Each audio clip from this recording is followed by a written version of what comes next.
Hello, good evening. मैं Pankaj YouTube channel science with Pankaj में आप सभी का स्वागत करता हूं। पाचन और श्वसन हम लोगों ने पढ़ लिया था। आज का हमारा टॉपिक है ब्लड के बारे में पढ़ने वाले हैं हम लोग। नॉर्मली आपने छोटी क्लासों में पढ़ा भी होगा, तो आइए शुरू करते हैं आज का हमारा टॉपिक। ब्लड सबसे पहले तो हमारे शरीर के अंदर कितना होता है? ब्लड हमारे शरीर के अंदर लगभग 5 से 6 लीटर होता है। ठीक है। ब्लड के पीएच की बात करें तो ब्लड का पीएच 7.4 होता है। ठीक है। अच्छा, ह्यूमन बॉडी के अंदर मतलब पुरुषों के अंदर औरतों की तुलना में थोड़ा ब्लड ज्यादा होता है। पुरुषों के अंदर औरतों की तुलना में लगभग आधा लीटर ब्लड ज्यादा होता है। अच्छा, ब्लड का निर्माण कहाँ होता है? ब्लड का निर्माण बोन मैरो के अंदर होता है। और ब्लड की मृत्यु कहाँ होती है? ब्लड की मृत्यु यकृत या प्लीहा के अंदर होती है, जिसको लीवर या स्प्लीन बोलते हैं हम लोग। ठीक है। और भ्रूण अवस्था में रक्त का निर्माण केवल स्प्लीन में ही होगा। ठीक है। तो आइए ब्लड के कंपोनेंट्स की बात करते हैं। ब्लड के अंदर प्लाज्मा और रक्त कणिकाएं पाई जाती है। प्लाज्मा लगभग 55% होता है और बचा हुआ शेष रक्त कणिकाएं होती है। ठीक है। प्लाज्मा की बात करें आप लोग तो प्लाज्मा के अंदर लगभग 92% जल होता है। ठीक है। कितना होता है? 92% जल होता है और बची हुई 8% ऑर्गेनिक और इनऑर्गेनिक कंपाउंड होते हैं। ठीक है। कार्बनिक व अकार्बनिक कण। ठीक है। कार्बनिक व अकार्बनिक।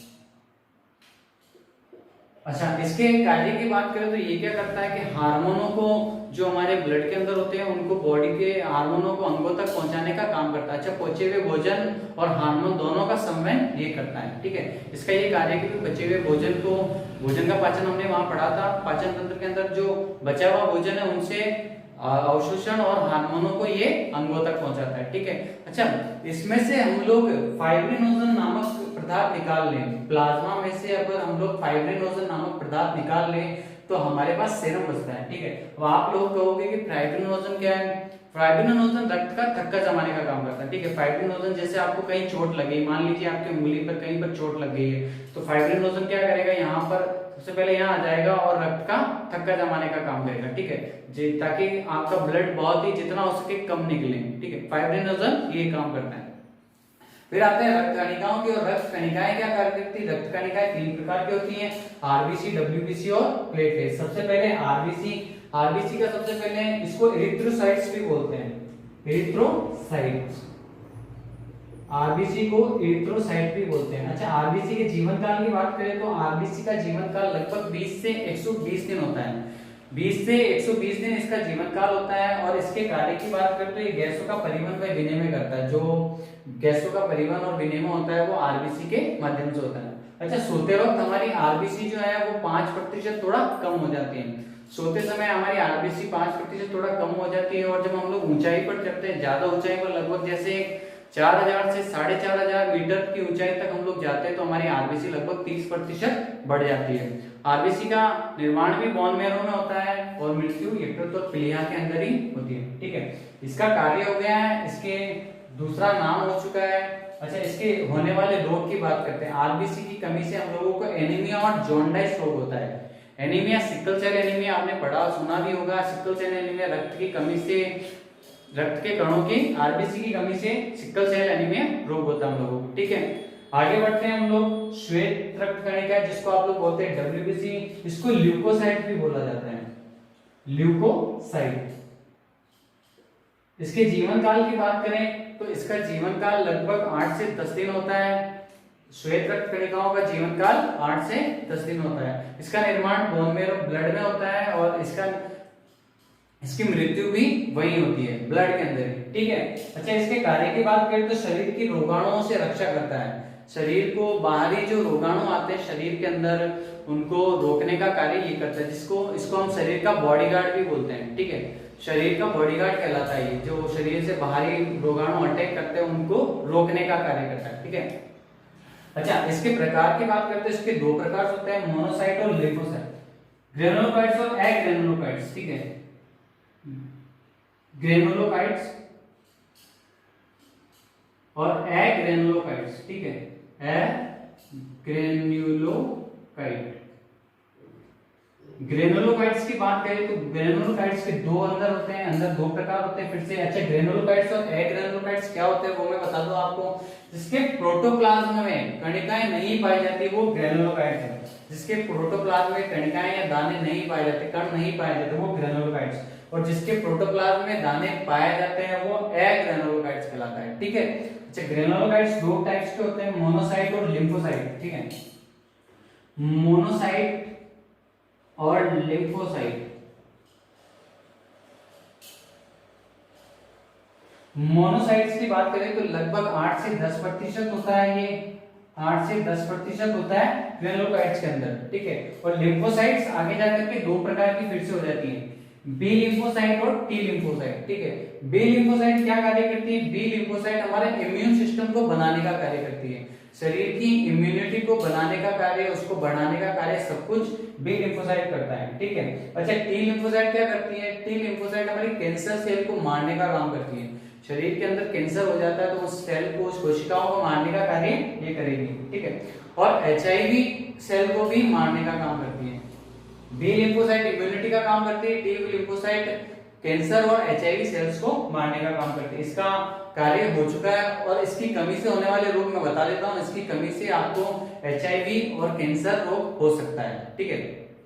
अच्छा, डब्ल्यूबीसी की बात करें तो ना, डब्ल्यूबीसी की कमी से भी रोग होता है, अधिकता से भी रोग होता है। डब्ल्यूबीसी की कमी से ल्यूकेमिया रोग होता है। ठीक है, डब्ल्यूबीसी की कमी से ल्यूकेमिया, और इसकी अधिकता से ल्यूकोपिया, ल्यूकोपेनिया।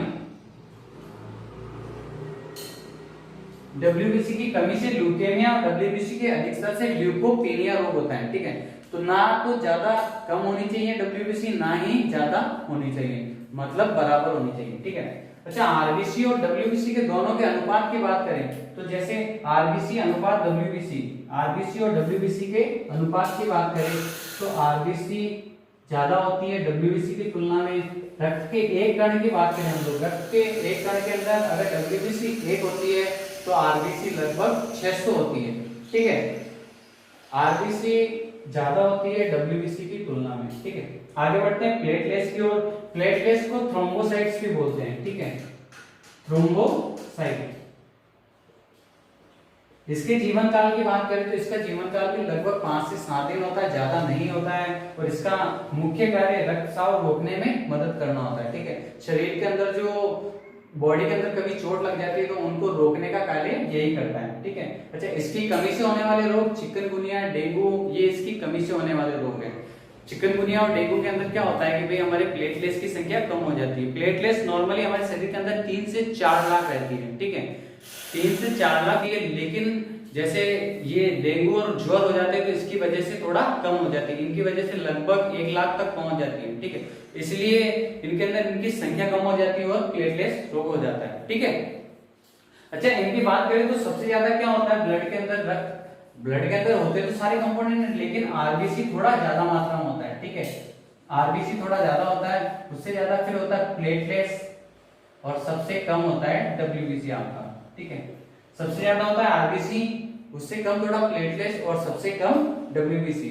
ठीक है, आगे बढ़ते हैं। ये सब कुछ हो गया हमारा। रक्त के कार्य की बात करते हैं। रक्त का कार्य क्या है? शरीर के ताप का नियंत्रण तथा शरीर की रोगों से रक्षा करना।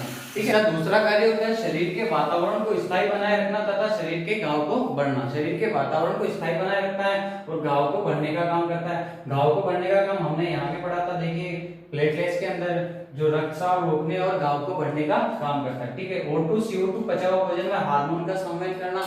हार्मोनों का संवहन अभी हमने यहाँ पर पढ़ा था प्लाज्मा के अंदर, जो कि पचे हुए भोजन और हार्मोनों का संवहन करता था। ठीक है, प्रतिरक्षा के कार्य को संपादित करना। बी लिम्फोसाइट अभी बताया आपको, प्रतिरक्षा के कार्य को संपादित करने का कार्य करता है। ठीक है, और उत्सर्जित पदार्थों को शरीर से बाहर निकालना। ब्लड के अंदर जो अशुद्धियां होती हैं उनको रक्त के द्वारा ही बाहर निकाला जाता है। ठीक है, जैसे इनको उत्सर्जित पदार्थों को, उत्सर्जित अंगों को दे दिया जाता है, जैसे आपका मूत्राशय हो गया, आपका ऋण ग्रंथ, पसीने की ग्रंथियां हो गई, उनको ये दे दिया जाता है। ठीक है। अच्छा, रक्त के प्रकार हो चुके, कार्य हो चुके, रक्त समूह की ओर आते हैं हम लोग। ठीक है, रक्त समूह के बारे में सबसे पहले कॉल लैंडस्टीनर ने सन 1901 के अंदर बताया था। रक्त समूह के अंदर ए, बी, एबी और ओ आते हैं। ठीक है, ए जिसका ब्लड ग्रुप है उसके अंदर एंटीजन ए पाया जाता है, जिसका ब्लड ग्रुप बी है उसके अंदर एंटीजन बी पाया जाता है, जिसका ब्लड ग्रुप ए बी है उसके अंदर ए और बी दोनों प्रकार के प्रतिजन पाए जाते हैं, और जिसका ब्लड ग्रुप ओ है उसके अंदर किसी भी प्रकार का कोई भी प्रतिजन नहीं पाया जाता है, किसी प्रकार का कोई भी एंटीजन नहीं पाया जाता है। ठीक है, अच्छा, एबी वाले ब्लड को सार्वत्रिक ग्राही कहते हैं ताकि ये सबसे ब्लड ले सकता है, और ओ वालों को सार्वत्रिक दाता कहते हैं, ये सबको ब्लड अपना दे सकता है। ठीक है, अच्छा, ब्लड देते समय केवल ये चीजें ही नहीं मिलाई जाती, ए बी एपी या पॉजिटिव नेगेटिव, केवल इतना ही नहीं मिलाया जाता है, इसके अलावा भी एक चीज और मिलाई जाती है जिसको बोलते हैं आरएच, रिसस। इसकी खोज मकाका रिसस नामक बंदर पर की गई थी, इसलिए इसको आरएच बोलता जाता है, मकाका रिसस पे, इसलिए इसको आरएच बोला जाता है। ठीक है, लगभग दुनिया में 85% लोगों का ब्लड आरएच पॉजिटिव है, 15% लोगों का ब्लड आरएच नेगेटिव है, इसलिए आपने सुना होगा कि ये अधिकतर पॉजिटिव ब्लड वाले लोग होते हैं। ठीक है, आरएच के प्रकार की बात की जाए तो आरएच के प्रकार 5 प्रकार के होते हैं, Rh C, Rh small C, Rh capital C, Rh small E, Rh small C, capital C, Rh small E, capital E और आरएच डी। जो सबसे महत्वपूर्ण है वो आरएच ही है। ठीक है, आरएच को मिलाना बहुत जरूरी है। कैसे? आरएच अगर नहीं मिलाओगे, जैसे किसी का ब्लड ग्रुप आरएच पॉजिटिव है और आपने आरएच नेगेटिव वाले को उसका ब्लड ग्रुप डाल दिया, तो आरएच पॉजिटिव नेगेटिव क्या करेगा? रक्त का क्लॉट बना देगा। आरएच क्या करता है कि रक्त का क्लॉट बना देता है, आरएच आपके रक्त का समूह कर देता है। रक्त समूह क्या करता है कि बिलिरुबिन की अधिकता हो जाती है, इससे रक्त का समूहन होने से बिलिरुबिन नामक पदार्थों की अधिकता हो जाती है, बिलिरुबिन की। ठीक है, बिलिरुबिन क्या करता है? हमारे यकृत प्लीहा को डैमेज कर देता है, यकृत प्लीहा, यकृत प्लीहा को डैमेज कर देता है। यकृत प्लीहा जो डैमेज हो जाता है तो उससे हमारी मृत्यु भी हो जाती है। ठीक है, इसलिए आरएच कारक को भी मिलाया जाता है, केवल प्रतिजन ए बी को नहीं मिलाया जाता, आरएच को भी मिलाना बहुत जरूरी होता है। प्रेगनेंसी के टाइम ह्यूमन औरतों के अंदर प्रेगनेंसी के टाइम भी इसको मिलाया जाता है, आरएच कारक को। बच्चे और माँ का जो ब्लड होता है वो मिक्स ना हो जाए, इसलिए इसको मिलाया जाता है। और इसके अंदर एक टीका भी लगाया जाता है प्रथम प्रसव के दौरान माता को, जिसको बोलते हैं आईजीजी। आईजीजी का टीका लगाया जाता है माता को, इम्यूनोग्लोबिन जी का। ठीक है, जिससे कि ब्लड समूह ना हो और माँ और बच्चे दोनों सुरक्षित रहें। ठीक है, ये हो गया हमारा ब्लड का। अगली वीडियो में पढ़ेंगे हम लोग उत्सर्जन के बारे में। उम्मीद करता हूँ आपको अच्छे से समझ आया होगा। Okay, bye bye, take care. अच्छा, कैसा भी लगा, जैसा भी लगा आपको इस वीडियो को कमेंट में बताना है आपको मुझे, और चैनल को लाइक और सब्सक्राइब तो जरूर करना है आपको। ओके।